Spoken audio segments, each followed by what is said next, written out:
رئیس فسب الکساندر بورتنیکوف روز 23 مارس سال 2024 به پرزیدنت روسیه ولادیمیر پوتین درباره بازداشت 11 نفر از جمله 4 اشتراکچی به واسطه حمله خونین شام 22 مارس در تالار کنسرت های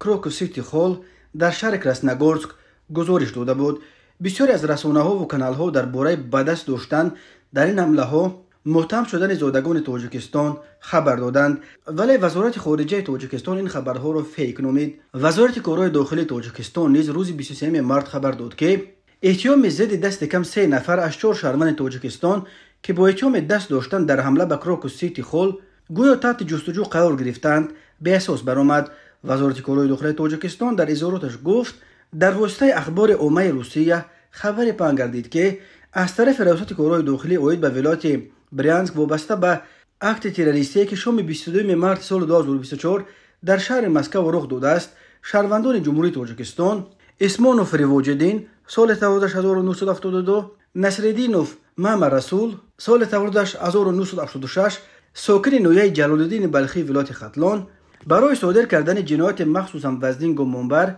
و به جستجوی رسمی اعلام کرده است اساسی واقعی ندارد، چون که نامبردگان سنه 26 نوامبر سال 2023 از فدراسیون روسیه به جمهوری تاجیکستان آمده در محل زیست خود قرار دارند. نفر سوم شهروند جمهوری تاجیکستان نظرف رستم سال تولدش 1995 ساکن شهر بختر ولایت ختلان عین زمان در شهر سمر روسیه همچون راننده مسافرکش فعالیت دارد. هنگام رخ دادن حمله تروریستی او در شهر سمر بود و به جنایت مذکور علاقه‌مندی ندارد.